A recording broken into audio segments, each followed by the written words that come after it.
Bom dia, pessoal, tudo bem? Tudo tranquilo? Aqui é o professor César Robério, seu professor de História do canal Educação, aqui diretamente do Estúdio 4, Programa de Mediação Tecnológica da Secretaria de Educação do Estado do Piauí, democratizando o acesso ao conhecimento.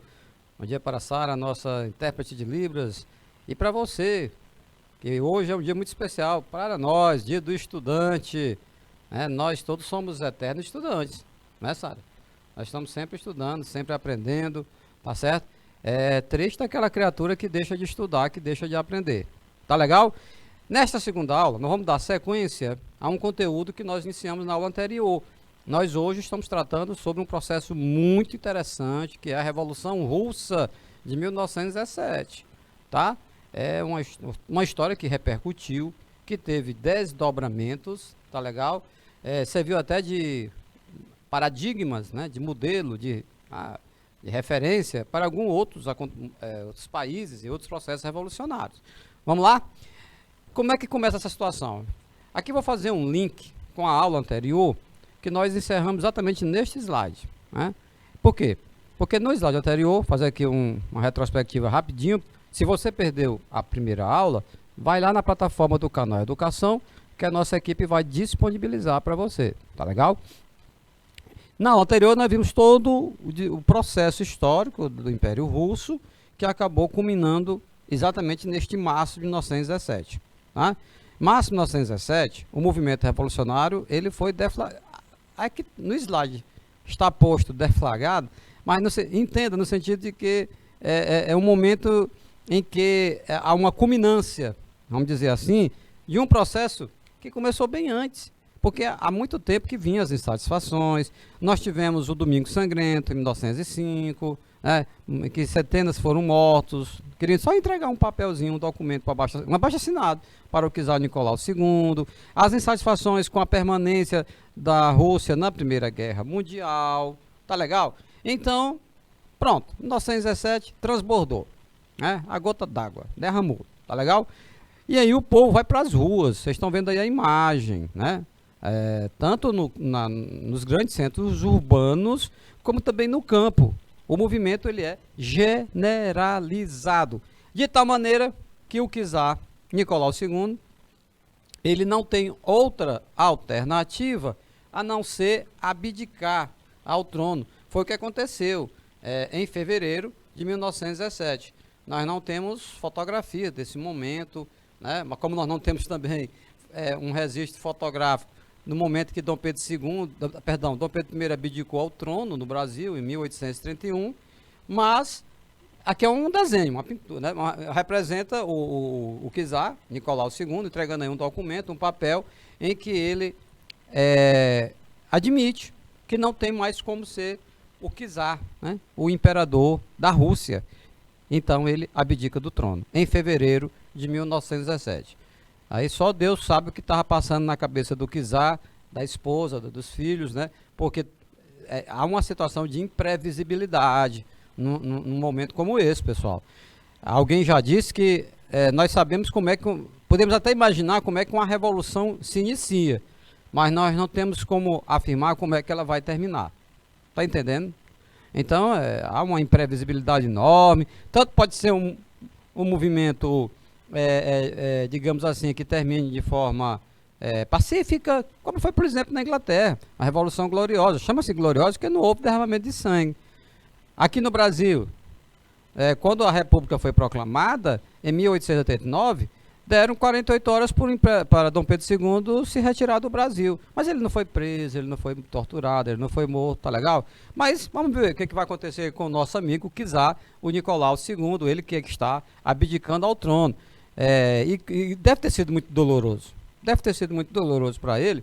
Né? Não vamos entrar aqui, lógico, no mérito da questão digamos, da teimosia dele, né, em manter a Rússia sem ter a menor condição, né? Ainda na luta na Primeira Guerra Mundial, que todo dia centenas de soldados russos morriam, a insensibilidade dele em relação ao sofrimento do povo que passava fome, né? Desigualdades sociais na Rússia do século XIX, iniciando o século XX. Mas assim, há séculos que os czares reinavam na Rússia. Então não resta dúvida que Deve ter passado aí um turbilhão na mente do czar Nicolau II. Vamos lá, a história não para, né? Após a abdicação do czar, forma-se um governo provisório, sob a chefia de Kerensky, esse senhor que está aí cumprimentando, né, os revolucionários russos com armas, né, nas mãos, envolvido em disputa entre liberais e socialistas. Então, veja bem, primeiro que é um governo provisório. A Rússia não pode ficar acéfala, a Rússia não pode ficar sem comando, né, sem direção. Não é verdade? É um império vasto, então alguém vai ter que governar esse negócio. Então o Kerensky assume, né, o governo provisório, mas assume, tá lembrado? Na aula anterior, nós falamos que tinha dois grandes grupos naquela época, que faziam oposição ao czar, Nicolau II. Nós tínhamos os bolcheviques e nós tínhamos os mencheviques. O que tinham em comum? Ambos eram adversários do czar Nicolau II e queriam ver ele muito longe de Moscou, né? No entanto, eles tinham uma diferença muito grande em relação à forma, o que fazer no day after, né, no dia seguinte. Tudo bem, tá aí. Beleza, bacana, o czar abdicou. E agora? E agora que os mencheviques continuam defendendo uma forma pacífica, né, é bastante tranquila, né, de dar sequência ao processo que se iniciou em março de 1917. Enquanto isso, os bolcheviques, aqueles que defendiam a luta armada, eles disseram, não, nós temos que ter mudanças que beneficiem a maioria dos russos, tá bom? Sofrendo pressões dos sovietes, o governo concedeu anistia aos prisioneiros e exilados políticos. Primeiro, soviete, na aula anterior nós comentamos, eram associações, eram grupos que se reuniam, ou por fábrica, ou por bairro, ou no campo, que eles debatiam a situação da Rússia, os problemas econômicos, problemas políticos, desigualdade social, e apontavam soluções. Os sovietes, eles tinham sido desarticulados, né, ou proibidos de funcionar, eles se reuniam às escondidas, né, durante o reinado do czar Nicolau II.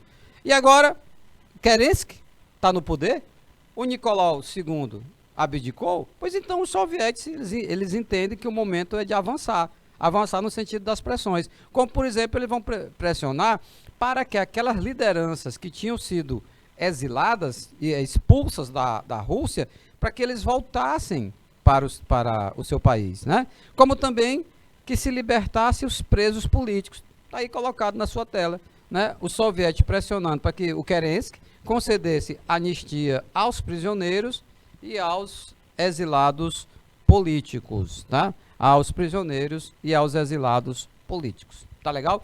Então, assim, o Kerensky vai ter dificuldade, galera. Ele vai ter dificuldade de manter, assim, sob controle os anseios da maioria da sociedade russa, que estavam vendo nele, não aquele cara que eles sonhavam, que eles imaginavam, o cara que ia dar uma guinada na Rússia. A Rússia estava paradona, né? Há séculos. Por um lado, alguns centros, como São Petersburgo, como Moscou, estavam se industrializando. Mas, isso era exceção, galera. A maioria da Rússia era miséria, pobreza. O povo morava no campo, passando fome. Aí o Kerensky, né, com uma proposta mais conciliatória, pacífica, não vai dar legal. Não vai dar legal. Opa, bom dia, Fernando Alonso. Opa, obrigado aí, né, pelas referências, pela professor de história. Estamos aqui, meu irmão. Estamos aqui, né, dedicados. Parabéns no dia do estudante, né? Parabéns a todos vocês, né, que estão aí. Nós estamos comemorando o dia do estudante da melhor forma, estudando e aprendendo. Não tem outra forma não, né? Meus queridos, quem é esse cara? Vladimir Ilyich Lenin. Ele é bolchevique. Olha só. Esse cara também estava exilado, né? Ele saiu da Rússia para não ser morto, né? Porque o czar não brincava, não. Ele fazia oposição ao czar Nicolau II. Com a expressão dos sovietes, ele volta, né? De volta à Rússia, não só ele, né? Mas também o Trotsky, outra liderança bolchevique, né? E eles vão organizar um congresso que tinha como lema o seguinte: paz, terra e pão e todo o poder aos sovietes. Pessoal, 3 palavrinhas. Olha aí, Fernando, ó. Paz, terra e pão. Cada palavra dessa tinha um significado enorme, tá certo? Primeiro, paz. Paz por quê? Era um anseio da sociedade russa para que o exército voltasse para casa, saísse da Primeira Guerra Mundial. Na aula anterior, nós até exibimos uma fotografia onde mostra lá o exército russo ainda a cavalo, no começo do século XX, lutando contra metralhadoras e lutando contra tanque de guerra, lança-chama, uma coisa totalmente obsoleta, arcaica. Então, meus queridos, em primeiro lugar, paz. Tira a Rússia da guerra, pelo amor de Deus. Segundo, terra. Pressão por uma reforma agrária, por uma democratização do acesso à terra. Nós comentamos há pouco que a maioria na sociedade russa residia exatamente no campo. Então, terra. E a terra estava concentrada nas mãos de uma minoria, de uma nobreza russa. E pão, meus queridos, é alimento, né? Então, não adiantava também ter a paz, né? Sair da Primeira Guerra, não adiantava ter a terra se não tem o que comer, não é verdade? Então, tá aí, 3 palavrinhas que diziam muito, que tocavam a mente e os corações dos russos naquela época. Terra, pão e paz, tá bom? E também todo o poder aos sovietes, aqueles grupos populares, comunitários, que se organizavam em toda a Rússia. Todo o poder aos sovietes, né? Os sovietes representam a sociedade. Eles têm como decidir os nossos destinos, tá bom? Aí vocês estão vendo, né? Eu até imagino a dificuldade que o Lenin tinha, né? Aí há 100 anos atrás, né? Para falar para essa multidão. Vocês estão observando, não tem microfone, não tem sistema de som, mas eu imagino que essa multidão ficava silenciosa para ouvir o que é que o cara estava falando, né? E ele está aí conclamando as massas. Na aula anterior eu disse que vai chegar um momento, e chegou, que o czar Nicolau II não tinha como mandar prender todo mundo, né? Mandar todos aqueles seus opositores para a Sibéria. Mandava 5, mandava 10, prendia 100. Mas quando olha para uma imagem dessa, você está vendo centenas, milhares. E não dá, meu irmão, não dá não. Aí, então, o czar, tanto é que ele abdicou, né? Ele abdicou ao trono, né? Porque ele viu que não tinha mais como permanecer no poder na Rússia. Tá legal? Então, Lenin e Trotsky vão ser protagonistas, né? Eles que nós vimos na aula anterior, eles também tinham uma posição muito destacada naquele grupo chamado dos bolcheviques, né? Se opondo aos mencheviques, né? Bolcheviques defendiam a luta armada, que era a maioria, mencheviques que defendiam as eleições, né? As vias pacíficas, tá? E eram minoria. A oposição bolchevique se fortaleceu nos sovietes. É claro, os sovietes ali é a Disneylândia para os bolcheviques, né? Porque tinham contato com os operários, com os camponeses. Então, liderado por Lenin e Trotsky, sob esse lema, paz, pão, paz e terra, indicava, além da saída da guerra, tá vendo? Sair da guerra, sair da Primeira Guerra. Nós estamos aqui em 1917. 1917 já estava pertinho de terminar, é bem verdade. Porque a Primeira Guerra Mundial, como vocês sabem, ela foi de 1914 a 1918. Então, foram 2 grandes processos históricos que estavam acontecendo simultaneamente. Tá? Na Europa, a Primeira Guerra Mundial, tá? E no Império Russo, a Revolução Russa, tá bom? E aí, o que esses caras querem mais? Eles querem a redistribuição, né, das grandes propriedades de terra, ou seja, uma reforma agrária, uma expropriação, divisão, a fim de ajustar o fornecimento interno de comida para a população. Meus queridos, é o seguinte, observe que havia uma conexão, porque ao se garantir a terra, a democratizar o acesso à terra, também seria oportunizar o aumento da produção de alimentos, não é verdade? A partir do momento que nós vamos ter mais russos tendo direito a ter uma terrinha, ele vai poder plantar, ele vai poder produzir mais alimentos que, na sequência, vai resultar no fornecimento de pão, tá legal? Então, veja que há toda uma sequência nessas reivindicações de paz, terra e pão, tá? Elas se conectavam. Tem uma expressão que existe hoje, né? O marketing, né? O marketing político, que nessa época, lógico que não existia ainda, né? Em 1917, mas o cara que bolou esse slogan, né? Paz, pão e terra, ele foi muito feliz, né? Ele foi muito feliz porque, observe, né, que acabou sintetizando três grandes anseios: retirar a Rússia da guerra, da Primeira Guerra, garantir alimento, que é o pão, né, e viabilizar uma reforma agrária, que é a terra. Eu chamo a sua atenção para esse símbolo, né, que está colocado aqui nesse cartaz russo, né? E não me pergunta o que está escrito aí, porque em russo aí fica difícil, aí força a amizade. Mas de qualquer maneira, vamos trabalhar com essas imagens. De um lado a foice, do outro lado o martelo. Depois, quando foi criada a União das Repúblicas Socialistas, né, Soviéticas, a foice e o martelo foi incorporado, né? Porque tem uma simbologia, pessoal. Aqui dá para a gente comentar, né? O texto não tem como, porque está em russo, né? Vejam bem, a foice representava o trabalhador do campo, né? O campo, porque ao contrário de nós aqui, né, no Brasil, que aqui utilizamos uma enxada, né? Os trabalhadores rurais utilizam, né, um instrumento de trabalho deles para plantar o milho, o feijão, tá, o arroz. Lá, quais são as culturas agrícolas que eles cultivam? É a aveia, o centeio, é a cevada, é o trigo. E para colher, utilizam essa pequena foicezinha para fazer a colheita. O martelo, por sua vez, representa aí os operários da cidade, da indústria, o martelo. É lógico que você não vai usar uma foice na indústria e também não vai ter muita utilidade assim o martelo na colheita, né, no campo. Mas assim, foi isso que os caras quiseram simbolizar: a união do campo e da cidade. A união dos camponeses, né, o trabalhador rural, com os operários, os trabalhadores da cidade, tá bom? Então, esses momentos revolucionários, eles trabalham muito com simbologias, pessoal. Você já viu aí a questão do slogan, olha só a questão dos desenhos, dos cartazes da época, né, que foram utilizados, tá bom? Então, isso tudo tem um significado, isso não é à toa, tá certo? Paralelamente, a Guarda Vermelha ia sendo formada por Trotsky. Está vendo ele aí? É esse senhor que está bem no centro, com esse bigodinho, é o Trotsky. Ele com o Lenin, né, o Vladimir Ilyich Lenin, foram as duas, se destacaram nesse período.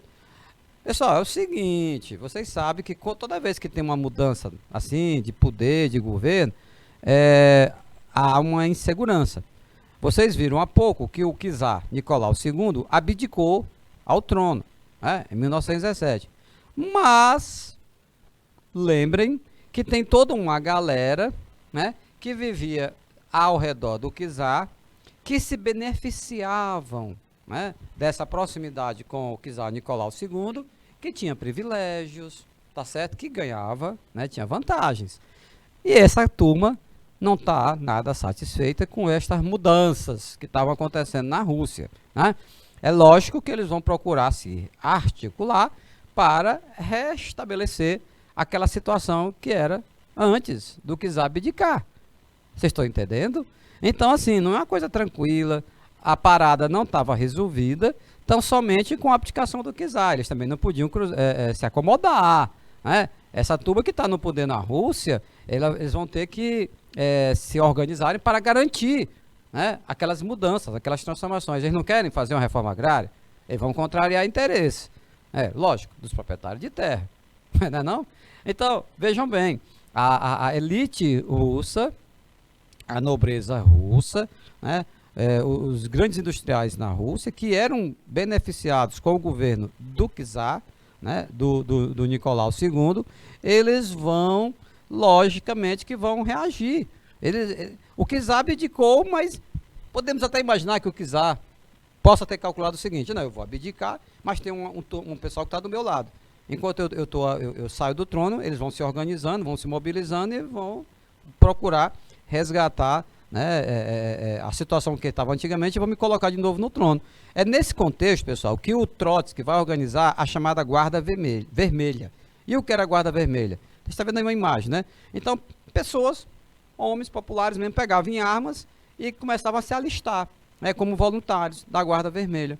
Posteriormente, essa Guarda Vermelha passou a se chamar Exército Vermelho, né? Não mais tão somente uma guarda, algo mais reduzido, mas um próprio exército, com mais soldados, com mais armas, né? Ou seja, até então era um grupo revolucionário armado dos bolcheviques, que visava a tomada do poder. Então, ligado a quem? Aos bolcheviques, aqueles que sempre defenderam a necessidade de uma luta armada. Bom, se os bolcheviques antes, né, de acontecer a revolução, é o início dela, porque a revolução não vai acontecer só no dia, só no mês, não, é um processo, né? Até você ter né, o estabelecimento de uma outra realidade, tá? Antes, os bolcheviques, quando o czar Nicolau II estava no poder, antes eles defendiam que só tinha uma forma de resolver essa parada, era através da luta armada, porque o czar não ia sair do trono assim de boa, tá? Tudo bem, o czar abdicou, tá? O que é que vai acontecer? Primeiro os mencheviques estão ali conduzindo o processo, né, revolucionário, mas os bolcheviques eles entram em cena de novo. Por quê? Porque na medida em que vai acontecendo reação, ou reações, melhor dizendo, né, daquela galera que era prestigiada, que se beneficiava com o czar Nicolau II no trono, eles vão começar a também reagir de forma militar, armado. Então, os bolcheviques, é como se os bolcheviques dissessem, tá vendo? Do mesmo jeito que o czar não ia sair do trono de boa, né? Também agora não vão pensar que ele vai ficar fora do trono de boa também não. Há a necessidade de nós nos organizar militarmente para garantirmos a revolução. Garantirmos a permanência da revolução, né? A parada não está resolvida, entenderam? Então a história continua, tá legal? Então é nesse contexto, né, que a Guarda Vermelha vai dar origem ao Exército Vermelho, de uma proporção maior, mais organizada, mais articulada. Não é tão somente uma guarda não. Por quê? Porque internamente a confusão está grande. Olha essa imagem, pessoal. É a cabeça da estátua de Alexandre III, né, que foi derrubado durante a Revolução Russa de 1917. Interessante que o Alexandre III foi um dos czares que antecedeu o Nicolau II. Aonde é que se imaginava uma cena dessa antes de 1917? As crianças estão ali próximas, estão admiradas, tirando a foto, né? E o czar, um símbolo do poder dos czares, foi abaixo, né? Então é quando você analisa, né, as revoluções através de imagens, né? Uma cena como essa era inconcebível, né? Antes, né, de 1917, porque os czares eram muito respeitados. O Nicolau II chegou a ser considerado como santo São Nicolau pela Igreja Ortodoxa. Aconteceu isso, né? Essa decapitação, vamos dizer assim. O Alexandre III já tinha até morrido nessa época, 1917, né? Quem estava no trono e abdicou era o Nicolau II. Aí a questão da simbologia também. Era como que dissesse, não, esse tempo acabou, né? O tempo dos czares, né? Vamos destruir aqui essa estátua e colocar a cabeça dele no chão, entenderam? Então, quando, como eu falei há pouco, você pode imaginar como é que uma revolução começa. Agora, dificilmente você pode deduzir como é que ela vai terminar, tá? 25 de outubro de 1917, operários camponeses, sob a liderança do Lenin, só para recapitular, tomaram o poder. Agora sim, agora são os bolcheviques. Antes, os mencheviques estavam à frente da Rússia. Eita, país frio, olha essa imagem. Olha essa imagem, isso é gelo, isso é neve, né?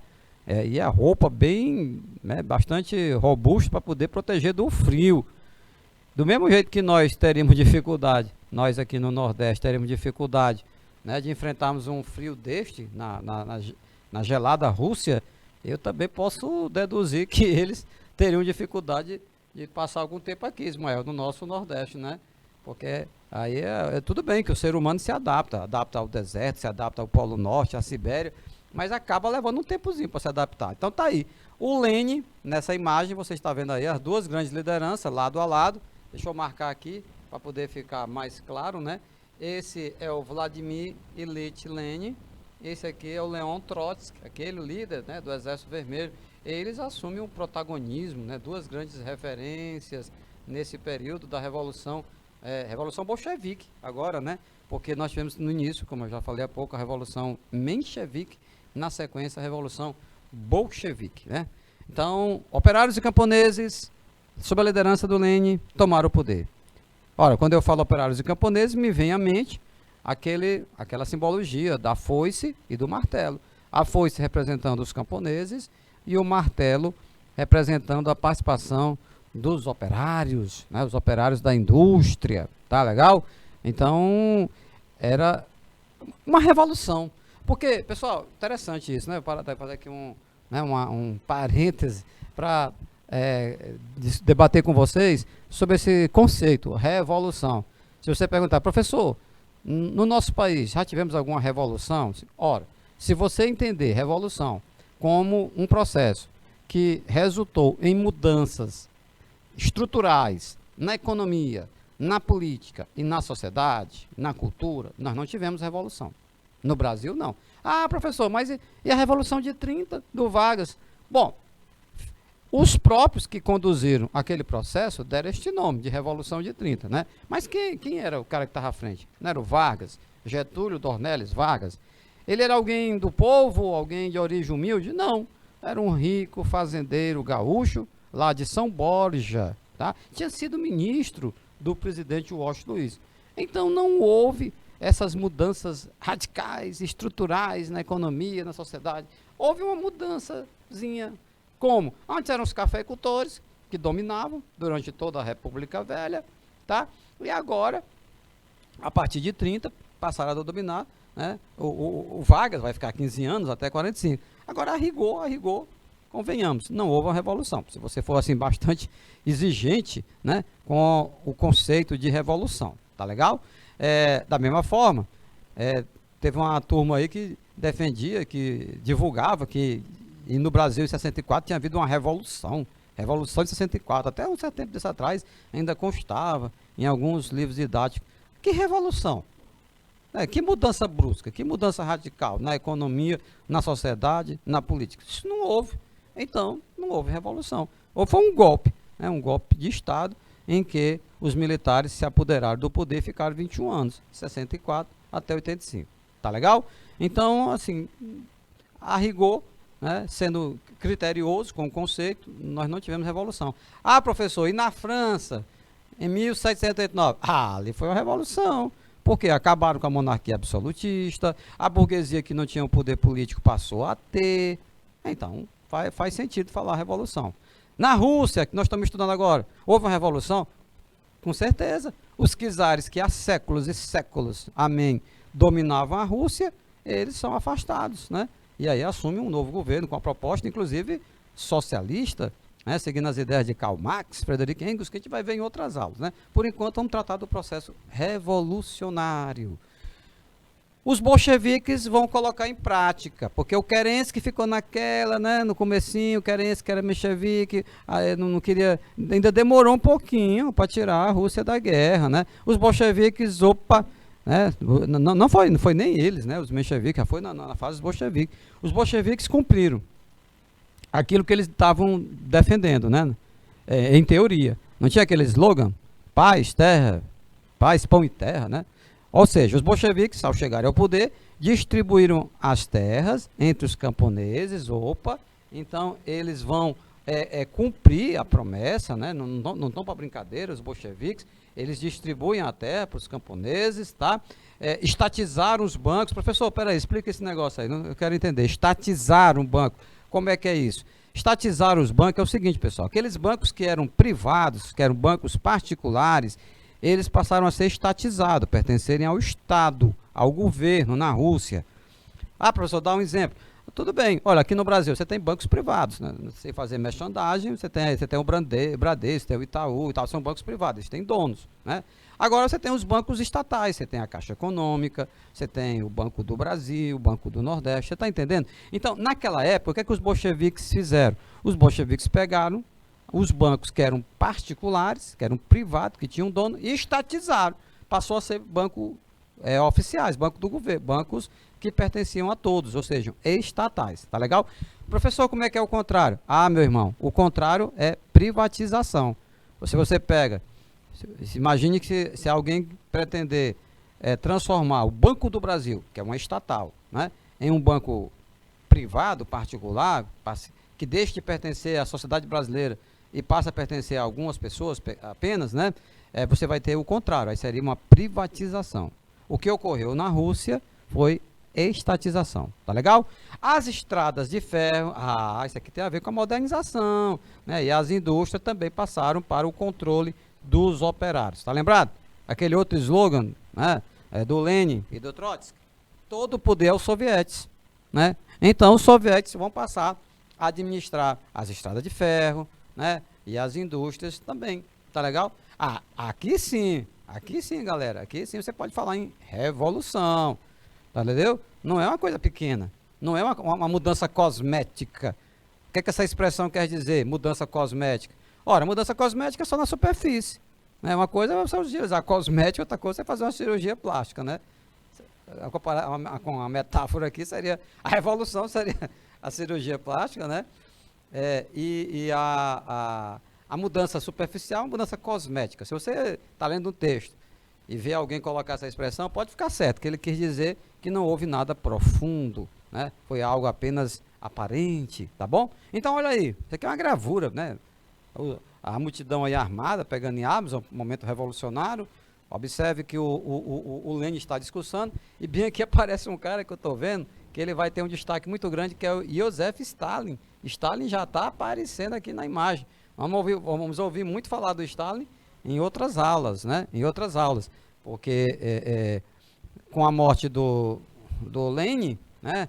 O Stalin vai disputar o poder com Trotsky, acaba o Stalin mandando inclusive eliminar fisicamente, né? O Stalin mandando matar o Trotsky, foi morto no México. Isso vai ser comentado em outras aulas, né? Por enquanto fazendo só um spoiler aqui com vocês. Bom, primeiro ato importante do governo bolchevique, né, foi aquilo que todos os russos queriam, retirar a Rússia da Primeira Guerra Mundial. Em fevereiro de 1918 foi assinado o Tratado de Brest-Litovsk com as potências centrais. Olha ele aqui, o nosso amigo Leon Trotsky, né, participando, né, o Lenin não acompanhou, né, participando aí dessa negociação que acabou resultando, né, na concretização de um forte desejo da sociedade russa, que era de retirar a Rússia da guerra. Aqueles rapazes só morrendo, né, lutando de forma muito precária, né, e então a Rússia sai da guerra. Mas, do mesmo jeito que a Rússia saiu derrotada daquela guerra com o Japão, tá lembrado? 1905, nós comentamos isso na aula anterior. Dá uma olhadinha na aula anterior depois. Com a retirada da Rússia, a Rússia teve também percas, né? Teve que entregar a Finlândia, os países bálticos, a Polônia, a Ucrânia e a Bielorrússia, além de distritos do Império Otomano e na região da Geórgia. Mas, convenhamos, o Império Russo era tão vasto, imenso, perder esses territórios aí, tudo bem, faz falta um pouquinho, mas não vai alterar, e acabou nem alterando muita coisa não.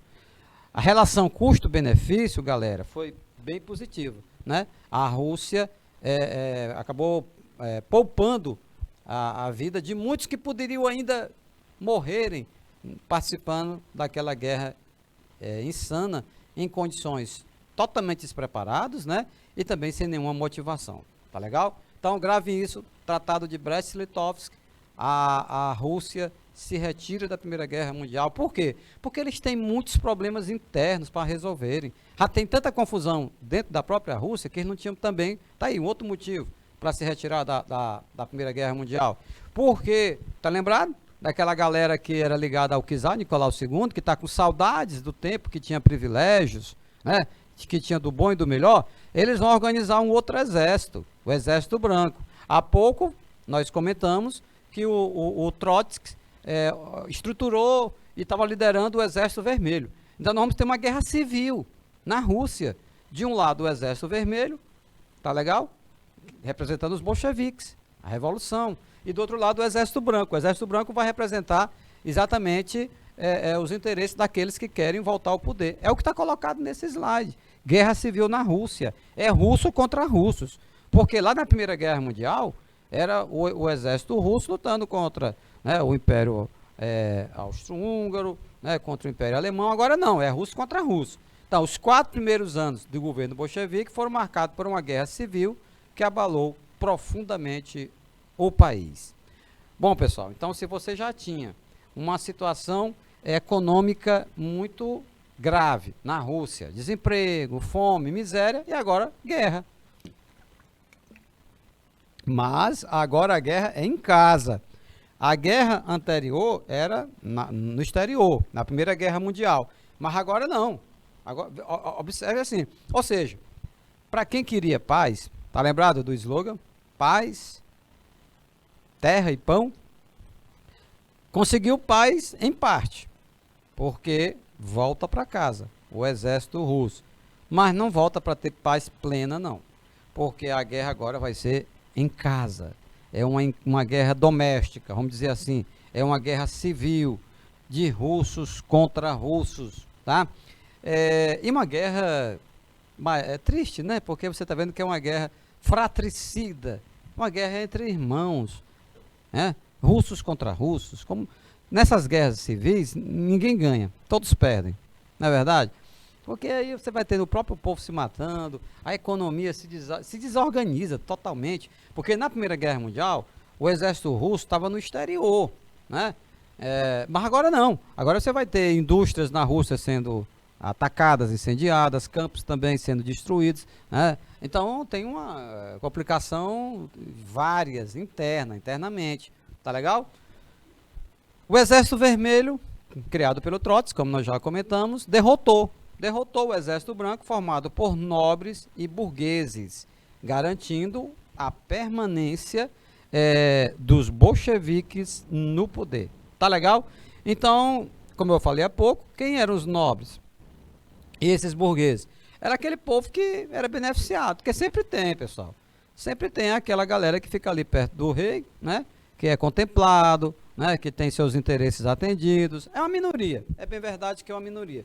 E do outro lado você tem uma maioria que é excluída, que é marginalizada, né? Mas essa galera que é uma elite, né? Esses nobres, esses burgueses, aí você diz assim, professor, mas nobres, burgueses, eles eram poucos em relação ao povo, na Rússia, camponês, operário. É verdade, mas eles tinham dinheiro, eles tinham as condições materiais que eles acabavam transformando isso em armas, munição, pagando soldados para lutar contra o Exército Vermelho. Tá entendendo? Não é porque eles eram minoria que eles iam também não querer enfrentar o Exército Vermelho. Então, o Exército Branco, liderados, né, por nobres e burgueses, por terem o poder econômico, deram um trabalho, cara, porque foram ainda um período significativo nesse enfrentamento contra o Exército Vermelho, o que acaba resultando, né, na vitória do Exército Vermelho. Vocês estão entendendo? A Revolução, como eu disse há pouco, é um processo, né? É um processo, né? Não é simplesmente com a abdicação do czar Nicolau II que a parada estava resolvida, não. Você está vendo aí, né? Houve reações, né? Exatamente militar mesmo, né? Através do Exército Branco. E agora, uma parte trágica dessa história, né? Porque havia um receio, havia um temor de que essa galera do Exército Branco, né? Se organizasse, se eles tivessem êxito, eles iriam viabilizar a restauração monárquica.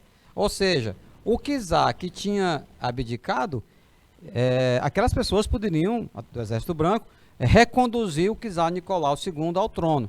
E aí, para evitar isso, né, de uma forma trágica, né, tanto o czar como a sua família, eles foram assassinados sem qualquer tipo de julgamento em julho de 1918. Então, tanto o czar, que vocês estão vendo na foto, a sua esposa, né, a czarina, essas são três garotas, três moças, né, filhas do casal e o rapazinho, foram mortos. Como eu disse na aula anterior, não aconteceu com Dom Pedro II o que aconteceu com o czar Nicolau II, né?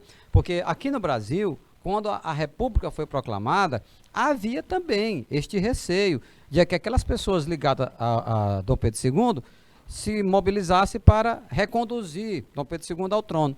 Para evitar isso, ele foi banido, ele foi expulso do Brasil, deram 48 horas para ele ir embora, ele foi para a Europa. Entendeu? Mas não mataram Dom Pedro II, não mataram a Imperatriz Teresa Cristina, nem a Princesa Isabel, eles teve suas vidas preservadas. Não aconteceu mesmo com Luís XVI, né, na França, que foi guilhotinado. Não aconteceu o mesmo com o Carlos I na Inglaterra, que foi também decapitado. E não aconteceu também o mesmo, de forma trágica, com o czar Nicolau II. Como está sendo dito aí, ele não teve nem a oportunidade de ser julgado, ele não teve a oportunidade de se defender, coisa nenhuma. Eles foram todos mortos, a família toda, tá? Isso é algo bastante violento no processo revolucionário, né? Que às vezes acontece no Brasil, como eu já disse há pouco, como nós não tivemos revolução, a proclamação da República, ela não se deu com derramamentos de sangue, né? De forma trágica. Então a gente fica até lamentando porque essas garotas, esse rapazinho, né, os filhos do czar, que não tinham nada a ver com esse processo, talvez, provavelmente não tinha nenhuma uma militância política, né, não se manifestavam e tal, e acabaram sendo vítimas de todo esse processo evolucionário. Mas é isso que quando acaba acontecendo. Para restaurar, veja bem, não justificamos o massacre, né, da família do czar. O que nós informamos foi a explicação que os bolcheviques deram na época, que era para evitar que grupos ligados a ele restaurassem a monarquia, né, dos czares na Rússia. Não precisava também fazer isso, podiam ter feito com o czar, né, o que fizeram aí com Dom Pedro II, terem banido, né, dado um prazo para ele sair da Rússia. E mesmo assim, quando saía do país, ainda ficavam temendo, porque o Dom Pedro II, morando em Paris, na França, ainda tinha quem temesse lá do exterior, ele organizar uma reação, tá?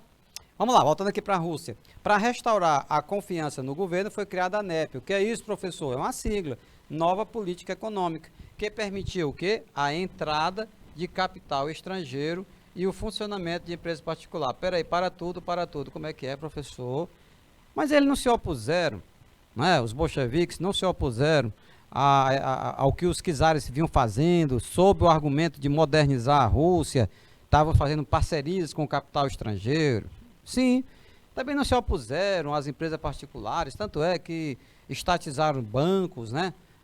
Que tinham dono, deixaram de ter, passaram a pertencer ao governo. Sim, mas a situação econômica da Rússia estava muito delicada. Muito desemprego, muita fome, muita miséria.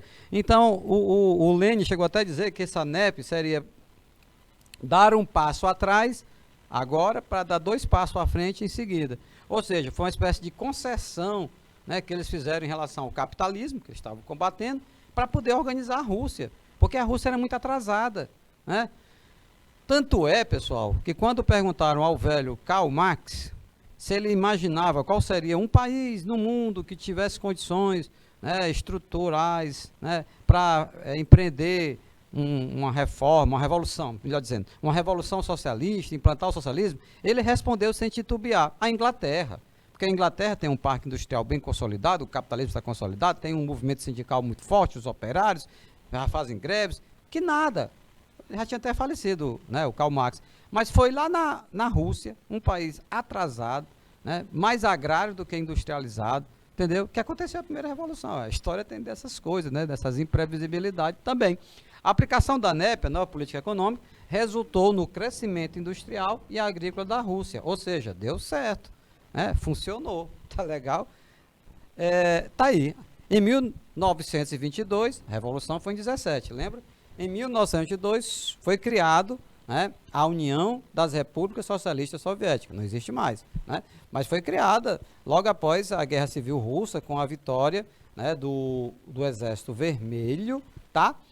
Como forma de reunificar o país e outras nações após tantos confrontos. Vocês estão vendo aí a bandeira da antiga, da ex-União Soviética. Observe a foice e o martelo, como eu já falei há pouco, representando a união dos trabalhadores do campo e da cidade. E aí nesse globo vocês estão vendo a imensidão que era a União Soviética. Enorme. A Rússia que existe hoje, porque depois se desmembrou, né? Em 91 se desmembraram, houve a dissolução da União Soviética, não existe mais. Enquanto existiu, acabou capitaneando momentos tensos, né, com os Estados Unidos. Houve aquele momento da Guerra Fria, o mundo estava bipolarizado. De um lado o bloco capitalista, liderado pelos Estados Unidos, do outro lado o bloco socialista liderado pela ex-União Soviética, tá? É por isso que o Vladimir Putin ainda estribucha lá pela Rússia e invade a Ucrânia, guerra, porque ainda tem todos esses resquícios, né, de fato a Rússia continua sendo uma potência, porque dessas repúblicas socialistas soviéticas, a Rússia era que tinha mais estrutura econômica, militar, tá? Vamos para as questões? Vamos lá. A Revolução Russa de 1917, vamos praticar, né? Derrubou o regime czarista e estabeleceu o socialismo no país. Assinale a alternativa correta em relação às medidas adotadas pelo novo governo. Então vamos lá. Você está fazendo a prova, você vai ter que grifar o que o cara está te pedindo. Então está falando da Revolução Russa, né, que derrubou o regime do czar, né, o Nicolau II foi o último e estabeleceu na sequência o socialismo no país. Vamos lá. Quais são as alternativas corretas em relação à medida adotada pelo governo? A. Com a abdicação do czar, estabeleceu-se uma aliança política entre os líderes do regime czarista e os dirigentes do governo provisório? Não. Não, senhor. Não podemos. Vamos grifar. Aliança de quem com quem? Dos líderes do regime do czarista, do czar, e os dirigentes do governo provisório. Essa aliança, ela não existiu. Muito pelo contrário. Eles eram adversários, né? B. Lenin, prisioneiro político exilado da Sibéria, ficou excluído. Quem? O Lenin? Excluído do processo revolucionário? Nunca nesta vida. Né? Nós vimos ao longo dessas duas aulas que o Lenin e o Trotsky, né, eles ficaram assim bem à frente como protagonistas. Então o grifo excluído. Não. Aí faltou algumas aulas de história. Nossos amiguinhos que marcaram a alternativa B. Né? C. O governo socialista colocou em prática imediatamente o projeto de reconstrução da economia, a nova política econômica. Ah, professor, vamos marcar a C. Calma. Ah, professor, você acabou de falar. Nova política econômica. Falei. Por que a gente não vai marcar? Por conta desse imediatamente. Você tem que ler com calma, rapaz. As alternativas. Deixa de vexame. Então, aqui é uma maldade quem elaborou a questão. Né? Ele sabia, a criatura que elaborou a questão sabia que você estudou, né, a Revolução Russa. Ele sabia que você teve conhecimento da nova política econômica, que foi aquela permissão para a entrada de capital estrangeiro, né, na Rússia, e também a organização de algumas empresas privadas, mas não foi imediatamente. Só isso, não foi imediatamente, não foi logo, não foi. Vamos passar para a alternativa D. A fase inicial do processo caracterizou-se pela alteração nas leis dos direitos civis, pela anulação dos títulos da nobreza, pela separação entre igreja e Estado, pela reforma agrária, tá lembrado? Paz, terra e pão, então tem a terra. E pelo fim da propriedade privada. Beleza, bacaninha, bem redondinha, a alternativa D é a correta. Ah, professor, vamos passar para a próxima questão? Calma, tão importante quanto saber qual é a alternativa correta, é saber por que as outras estão erradas. Sendo assim, vamos analisar a alternativa E. Vamos ver qual é o defeito de fábrica dela. O que é que diz? No nível político, o governo revolucionário promulgou no mesmo ano uma nova Constituição. Epa. Como é que é? No mesmo ano? Ou seja, no mesmo ano de 1917, veio a nova Constituição. E veio também a União das Repúblicas Socialistas. Não, nós vimos que a Revolução ela teve o seu start em 1917 e a União Soviética só foi instituída em 1922, um pouquinho depois. Tá legal? Então, pessoal, não vamos até tirar aqui uma aprendizagem dessa questão. Não é essencial, fundamental, você ficar memorizando datas, né? Há muito que não se trabalha dessa maneira com estudo, com ensino de história. Agora, convenhamos. Saber pelo menos o que é que veio antes, o que é que veio depois, você tem que saber. Né? Por exemplo, você tem que saber que a NEP não foi imediatamente, como tentaram nos pegar aqui. Você tem que saber que a União Soviética não veio logo no mesmo ano. Então, é preciso você se localizar nesse processo. Vamos para a próxima. Sobre o contexto social da Rússia, vamos grifando. Anterior à Revolução Bolchevique de 1917, é incorreto dizer que, meus queridos, fique bem atento. Olha a maldade de quem elabora questões. O cara está ali respondendo 10, 15 questões, pedindo a correta. Aí ele topa num enunciado desse que pede para tu marcar a incorreta. Aí a primeira correta que você vê, você vai marcar? Aí não, aí você caiu. Né? Você caiu na armadilha. Então você vai ter o quê? 4 corretas e 1 errada. Nós temos que marcar, aqui está errada, a incorreta. Aqui o pedido é outro. Vamos lá. Eu posso dizer que aquele processo, né, da Revolução na Rússia, a grande massa da população era camponesa, reflexo das condições econômicas e sociais anteriores, havendo grande concentração fundiária nas mãos de pouco, está correto. Vamos marcar? Não, cara. Você tem que marcar que está errada. Esqueceu? Então, segue. B. A industrialização estava restrita a poucas cidades, como Moscou e São Petersburgo, e fora financiada, em grande parte, pelo capital europeu internacional. Tá certo. Capital inglês, o capital francês, entendeu? Mas não é para marcar a certa, é para marcar a errada. Tá legal? Errada. Vamos lá, o que é que diz a alternativa C? Apresentava uma burguesia forte, como é que é? Burguesia forte e organizada, com um projeto revolucionário amadurecido, que defendia, entre os aspectos, a criação de uma república no lugar do governo czarista. Que tal? Meus queridos, essa burguesia não estava tão forte, não estava tão organizada na Rússia como ele está afirmando, e nem tinha esse projeto revolucionário amadurecido. Então, esta alternativa está errada, e a brincadeira aqui é para marcar errada, vamos marcar a alternativa C. Tá legal? Passa para a próxima? Não. Vamos ver o que é que tem de errado. Qual é o defeito de fábrica da alternativa D e da E. O que é que diz a D? O proletariado enfrentava péssimas condições de vida na cidade, vírgula. Tá certo. Fruto de baixos salários, ok. Mas dispunha de um certo grau de organização política que possibilitava a sua mobilização. Tá correto. Perfeito. Redondinho. Né? Então, veja que nessa questão específica, nós tínhamos que marcar a alternativa que tivesse errada. Nós já marcamos, mas vamos aproveitar para aprender com o que está certo, não é verdade? E a alternativa é: após o fim da servidão, houve uma intensa migração do campo em direção à cidade, contribuindo para o aumento da mão de obra disponível, que seria direcionado em grande parte para a indústria, tá certo?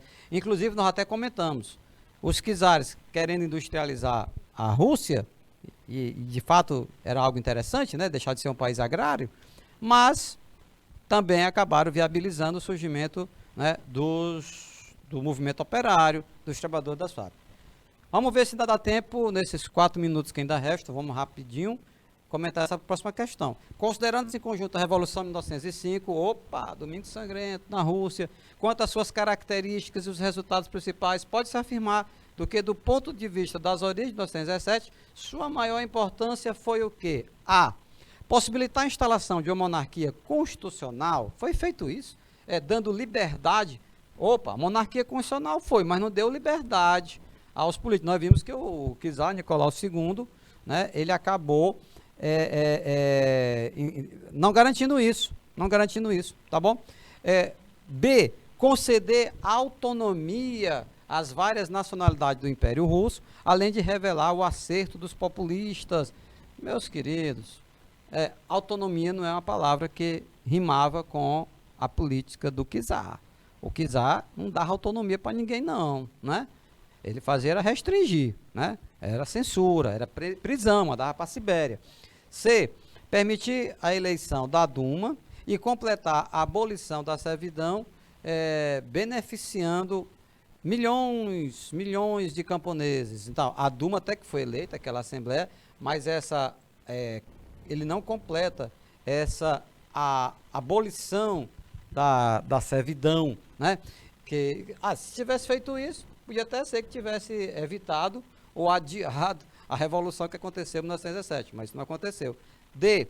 Suscitar, ou seja, proporcionar, viabilizar o aparecimento dos soviéticos, aqueles conselhos populares, né, que o povo se organizava, participava, debatia, né, muito inflamado, soviéticos.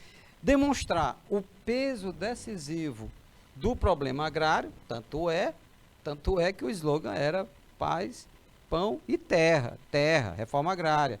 Lembram? A maioria dos russos morava no campo, né? E não tinham terra. Quem tinha terra era uma nobreza, eram só os bacanas, só a elite. E revelar a fraqueza da burguesia.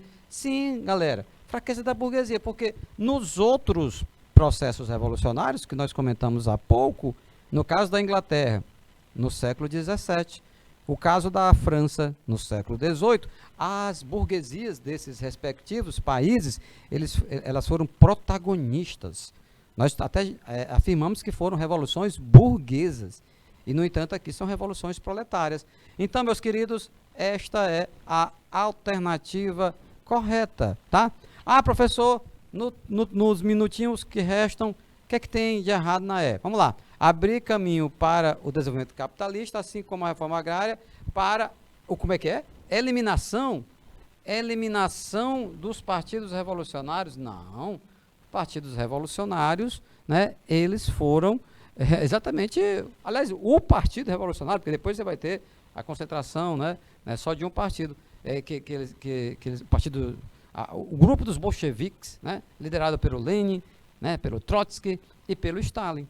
Tá legal? Então, assim, galera, nós vamos concluindo nossa aula de hoje. Foram 2 aulas sobre o processo revolucionário na Rússia, a Rússia, antiga Rússia dos czares, né, que foi palco de uma revolução popular, uma revolução que envolveu operários do campo e da cidade, né, inspirados depois vão procurar implementar na prática as ideias socialistas pela primeira vez. O socialismo científico do Marx e do Engels vão sair da teoria, né, para nesse laboratório ser colocado na prática. Tá legal? Agradecer muito a presença de vocês, desejar aí um forte abraço, curtam bem o dia do estudante, como devemos fazer, que é estudando e aprendendo sempre. Tá legal? Fique com Deus e até a próxima.